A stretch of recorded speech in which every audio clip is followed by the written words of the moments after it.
ask this, and of course you're the legal expert on the call, right? And it's not advice or anything like that, right? It's non-binding. It's just your opinion based on your experience and all that, right? So we'll caveat it with that, right? But let's say you're a private sector organization and you meet all the criteria that you have to go down the IR35 decision route or certification route, and you actually want to engage personal service companies, right? You don't want to make a blanket ban. You know that you need that flexible talent to come in to do a specific job, task, whatever, right? So it's pretty simple as I see it, right? So you classify the worker, you put them through a CEST type tool. Well, firstly, you identify who the workers are, right, that are in scope for this exercise. You put them through some sort of classification tool. We're going to come on to that in a second, that the CEST tool might not be the most suitable one to use, but there are plenty others out there, right?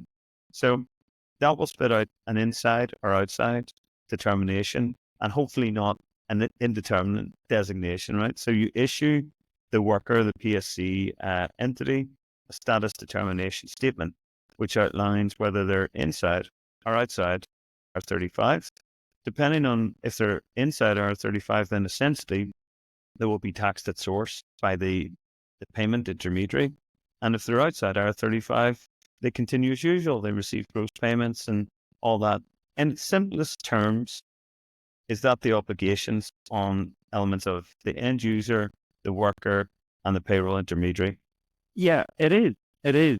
So if you're taking a practical approach to this, and we could talk all day long about the frustrations and the lack of clarity in the legislation, that doesn't really get us anywhere. That's just really for grumbling purposes. So I think the pragmatic approach to this is acknowledge that there is a potential issue and ultimately a potential liability for the business if we get this wrong.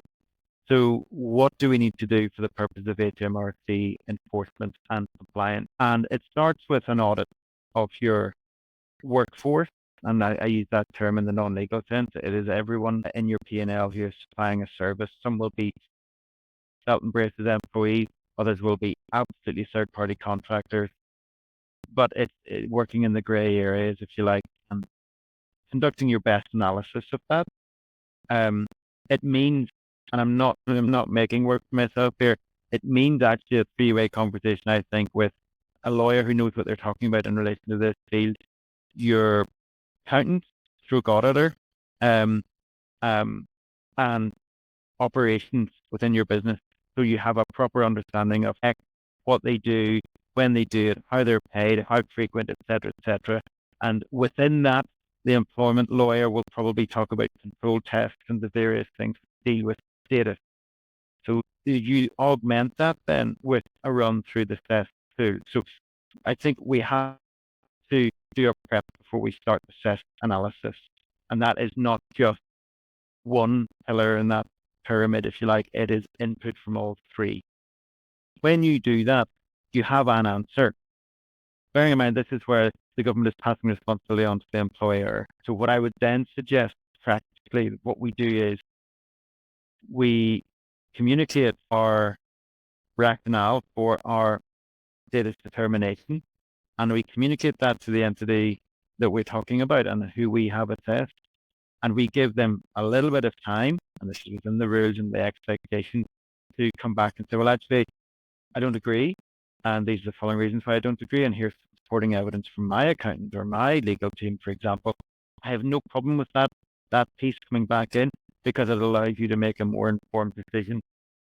But once you have gone through that process, and if there's no comeback whatsoever from the individual, then you apply it and you start paying and making the tax deductions as you consider fit, if they are in fact within IR35.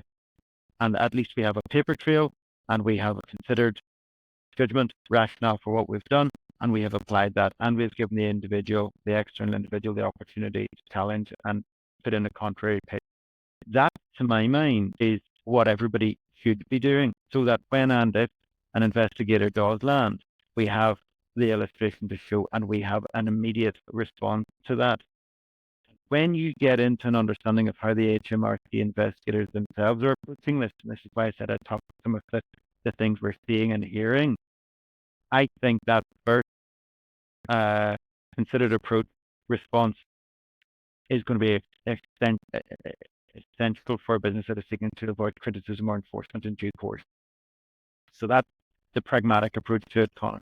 Yeah, and I think there's a lot to be said for that pragmatic and simplification approach. I mean, really what you want to show is that you've made your best reasonable efforts to audit, categorize, communicate those workers, and that you've made the appropriate designation based on your understanding of the rules and regulations, right?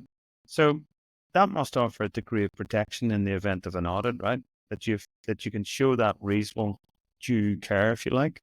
Yeah, it absolutely will give some comfort and some immediate protection from prosecution. It will not be an absolute protection. I think that the response to that should be, don't put it off anymore. Conduct your audits. Do what you can in relation to the information between your external lawyer, your auditor, accountant, and your operations team. Phraseology will be different in every organization, but I do think that analysis needs to be done and audit the supply chain, the workforce, get that communication out there, because that gives you a first line of defense to prosecution.